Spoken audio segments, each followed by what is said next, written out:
Қытай жарандары бойынша ошон үчүн эч кандай кыжаат болбоңуздар. Эч кандай Кытай каптап кетпейт. Мына биз турабызбы, эч кимди каптатпайбыз. Кытай жарандары боюнча маалымат айтып коеюн. Урматтуу эл журт, акыркы маалдарда ошо Кытай жарандары боюнча мамлекетибизде ар түрдүү сөздөр чыгып, Кытайлар басып кетти, Кытайлар талап толоп алды, Кытайлар бардык жерди ээлеп алды деген көптөгөн туура дагы, туура эмес дагы сындар айтылып атат. Туура жагын айтканым, туура Кытай мамлекеттен келген жарандар көбөйдү. Себеби мамлекетибизде чоң ири проекттер пайда болду. Мамлекетибизге башка мамлекеттер ишенич көрсөтүп, биздин мамлекетке дагы ири проекттерди курса болор экенин, ошондо талап тонолбой калар экенин, мамлекетти инвестиция алып келсе болор экенине башка мамлекеттер ишенди. Мына акыркы 2 жылда, айрыкча акыркы 2 жылда ошол мамлекетке ири инвестициялар келе баштады. Кыргыз Кытай темир жолу. Бу эгерде буйруп ушул проектибиз бүтүп калса, 5 жылда бүтөт деп атат. Азыркы күндө жок, биз 3 жылда бүтүрөбүз деп атышат. Эгерде ушул бүтүп кала турган болсо, Кыргызстанга жылына эң эле жок дегенде 500 миллион доллардан акча түшүп турат, транзиттин өзүнөн эле. Биз уже мурдагыдай тупиковый мамлекет эмес, биздин мамлекетибизден өтүп турган. Бул жагы Каспийге чейин, биягы тигели Кытайдын башына чейин бара турган жолубуз болуп калат. Мына ушуларды курууга жумуштар тартылган. Көптөгөн чоң ири ишканалар курулуп атат. Ири имараттар курулуп атат. Чын айтыш керек, 20-30 этаждуу имараттарды тез аранын ичинде сапаттуу курушка биздин кыргыз курушчуларыбыз, кыргыз жарандарыбыз даяр эмес экендигин биз билдик. Себеби ушуга чейин андай нерселер курулган эмес, жасалган эмес. Чоң завод фабрикалар курулбастан биз бир гана ушул майда чүйдө курулган нерсени талкалап сатып жегенге гана маш болуп калыппыз. Бирок азыркы күндө ушул нерселердин баары кайра кайтарылып, ошол кээ бир чоң инвесторлордун жардамы менен иштеп атабыз. Дагы бир жолу айтайын, бизге келтирген ушу жарандар көбөйүп кетти деген мындай претензиялар туура. Бирок ошол эле мезгилде аларды иштетишибиз керек. Ар бир мамлекетке кирген Кытай жарандары визасы менен кирет. Өздөрүнүн убактысы болот. 2 айдан 1 жылга чейин трудовой виза деп коет. Ал эми жанагы туристический визасы 14 күндөн болот. Визасы бүткөндөн кийин аны керектүү мамлекеттик органдар текшерип чыгарат. Кече мына жанагы объездной жолдо Бишкекте болгон конфликтти. Визасы бар эле, өзү 1 жылдык визасы бар, келип иштеп аткан эле Кытайлар менен биздин кыргыздар конфликт болгон. Алар эң баш жүргөн Кытайлар эмес. Алардын азыр 14-тү камалып СИЗОдо отурушат, ошо эң башты кылган үчүн. Андан сырткары, эгерде алардын визасы түгөнгөн болсо, алар сөзсүз түрдө чыгарылат. Алардын бардыгы реестрде турат. Эч кандай Кытай сансыз басып кетип, сансыз эле ээлеп алган жерлери жок. Бардыгын отчет учетто турушат. Ал эми аны кээ бир жанагы деструктивдүү адамдар туура эмес пайдаланышып, туура эмес чыгарып атышат. Ушуга көңүл буруп коюңуздар. Мен бир мисал айтып кетейин, өзүм интернеттен көрүп калдым, бир жигит ыйлап атат. Бирам айтып ыйлап атат. Мен жумушсуз калдым, мына мени түндө жумуштан чыгарып жиберишти. Түнкү клубду жаап салып, балдарым ачка үйдө ыйлап отуратты. Мен айттым, алып келгилечи ошо баланы. Кандай бала экен, мен жумуштап берейин деп алып келсе, ал бала менен баарласак, ал айтат, мен эч кандай бала чакам деле жок дейт, эч жер иштебейм деле дейт, эч кандай жумуштан мен эч ким кылган деле жок дейт. Эмне үчүн антип интернетке айтып атасың? Десе, эми мындай хайп кылып айтып коеюн дедим да, дейт. Аны болсо 10 миңден ашык адам көрүптүр.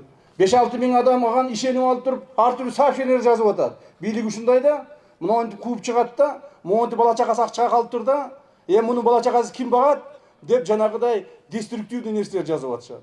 Дагы бир кыз ошентип, бир келин ошентип жазган экен, ошо келинди алып келгилечи десем, ал келинди алып келишти.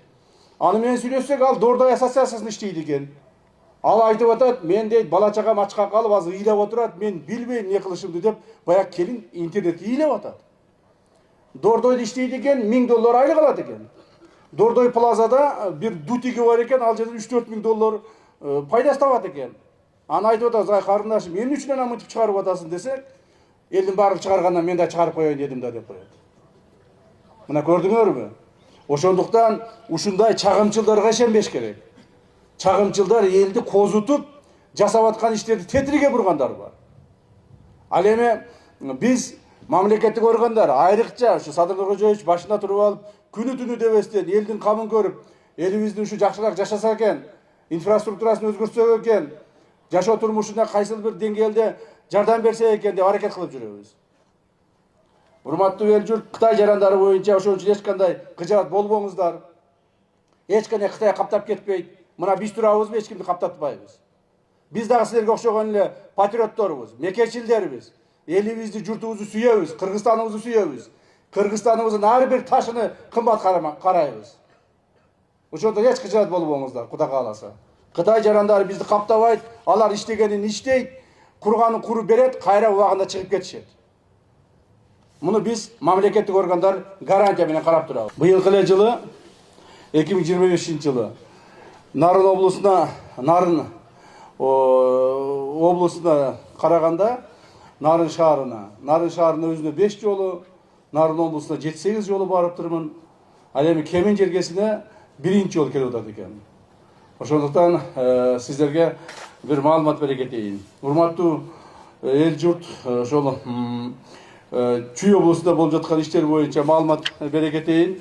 Өз убагында мыйзамсыз менчиктештирилип кеткен социалдык объектилер, завод, фабрикалар, эгин талаа жерлердин баары мамлекетке алынып, мамлекеттин акчасын ичип жеп кеткен коррупционер чиновниктерден, уюшкан кылмыштуу топтордон кустурулган акчалар, кирим төбөлдөрдөн тартылган мүлктөрү боюнча айрым чагымчылдар туура эмес маалымат таратып жатканы боюнча дагы айтып кетейин. Урматтуу туугандар, өзүңүздөр билесиздер, биз акыркы жылдары ушул айрыкча кирим төбөлдөргө, уюшкан кылмыштуу топторго каршы күрөш, коррупцияга каршы күрөш боюнча өтө чоң жумуштарды жүргүзүп келе жатабыз мамлекеттик масштабта. Бирок ошол эле мезгилде Чүй облусунда эмне жумуш жүргүзүп атканы боюнча силерге маалымат айтып коеюн, так менин оозумдан угуп алыңыздар. Мисалы Чүй өрөөнүндө кирим төбөл бир эле камчы Асанбекке тиешеси бар 30 миллион АКШ доллар түзгөн 850 батыр мамлекетке кайтарылды. Элге ипотека аркылуу берилип жатат. Андан тышкары Токмок шаарында жайгашкан мрамор чыгаруучу 3 миллиард сомду түзгөн Кыргыз Тоо таш заводунун уюшкан кылмыштуу топко тиешеси бар Гайдуков убагында мыйзамсыз менчиктештирип алган. Ал завод дагы мамлекетке кайтарылды. Ошондой эле Камволдук кездеме комбинаты, винодел заводу, вегеталла, канаттуулар фабрикасы, Кыргыз химия, металлургия, Касиет, радио, консерва заводдору жана Кайыңды эт комбинаты мамлекеттин карамагына толук кайтарылды. Бул ишканалар, урматтуу эл журт, өз убагында мыйзамсыз же болбосо кайсы бир чиновниктердин таасири менен өздөрүнө менчиктештирип алып кеткен. Жана ушунча жыл, 20-30 жылдан бери ошол өздөрүнө пайдаланып келишкен. Же такыр деп пайдаланбай таштап коюшкан. Ушулардын баардыгын кайтарып алып мамлекетке кайрадан завод, фабрика кылып, ушу иштетип аракет жасап атабыз. Азыркы учурда Чүй облусу боюнча 100дөн ашык объект кайтарылган. Анын ичинен 23 социалдык объектилер капиталдык оңдоодон өтүп кайрадан ишке тапшырылган.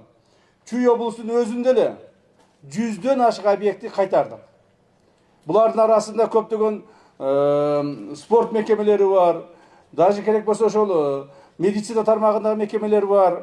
Мисалы Токмок жана Кара-Балда шаарларында автобекеттер мамлекеттин балансына алынды. Эл үчүн кызмат кылып жатат. Аламедин районундагы 2 мектеп, 1 бала бакча капитал оңдоодон өттү. Ошол эле Кайыңды Токмок шаарындагы Сокулук, Аламедин, Жайыл, Ысык Ата районундагы бала бакчалары, мектептер, Токмок, Ысык Ата жана Жайыл районундагы саламаттык сактоо объектилери, Чүй облусу боюнча бир катар спорттук объектилер жана маданият ишканалары кайтарылып, элдин пайдасына ишке берилди. Бул акыркы 4-5 жылда жасалган жумуштар. Ал эми Чүй өрөөнүнөн билесиздер, Чүй өрөөнү биздин мамлекетибиздеги эң кең Сары Өзөн чүйүбүз бар. Ушул жерде жерибиз көп, Кудайга шүгүр кыргызыбыздын. Бирок ошо көп жерлердин баардыгын талап, тоноп, өзүнө ылайыктуу кылып бөлүп алышкан. Кээ бир баягы колунан мүмкүнчүлүгү жеткендер. Чүй өрөөнүнөн 2025 эле жылы 12 000 гектардан ашык жер тилкелери аныкталып, мамлекетке кайтарылды. Ысык Атадан 600, Аламединден 600, Сокулуктан 5600, Москвадан 800, Жайылдан 4200, Панфиловдон 300, Кеминден 550 гектар жерлер кайтарылып, андан тышкары Кемин районундагы жол жээгинде контейнер менен тосулган 355 гектар жер дагы кайтарылды. Аган өзүңүздөр көрөсүздөр. Андан сырткары Аю холдингинин ээси Абдикеримовду Аламүдүн районунда жайгашкан 300 гектар жери жана 100 миллиард сомдук түзгөн мүлктөрү мамлекетке кайтарылган. Мына акыркы жылдары биздин Чүй облусунда жасаган иштерибиз. Мен Чүй эле облусу боюнча айттым. Эгер мамлекет боюнча айта турган болсо, ушул айтылган нерселер бир нече ондогон эсе көтөрүлөт. Башка жерлерде мындан дагы көп талап тоноолор болгон. То есть мамлекет толук бойдон талап тоноочулуктун колунда калып кеткен. Бардыгы ушуга чейинки чиновниктер мүмкүнчүлүгүнө жараша, бандиттер өзүнүн мүмкүнчүлүгүнө жараша, сырттан келгендер өзүнүн мүмкүнчүлүгүнө жараша, ар ким каалагандай кылып мамлекет тоной берген. Ошонун негизинде мамлекет акыбалыбыз мына мындай болуп калган. Больницаларыбыз моундай, жолдорубуз тигиндей, стадионубузду көрсөңүз, мына азыр барып алып, стадион көрүп алып ыйлайсың, райондук стадионун, борборундагы стадионду көрүп. Врачтарыбыздын акыбалы моундай, зарплатабыз жок, мектептерибиз талкаланган, ал мектеп мугалимдерибиздин зарплаталары жок. Мына ушинтип мамлекет талкаланып отурган. Ошондуктан ушу мамлекетти кайрадан оңдоп чыгуу боюнча урматтуу президентибиз Садыр Кожоевичтин биздин алдыбызга койгон тапшырмалары негизинде катуу жумуштар жүрүп жатат. Жумуштар жүрдү, мындан ары да жүргүзөбүз. Азыркы убакта талап тоноочулук толук бойдон токтоду. Эми ошол мурда талап тоноп кеткендердин бардыгын кайра кайтаруу иш аракеттерине өтө чоң көңүл буруп атат.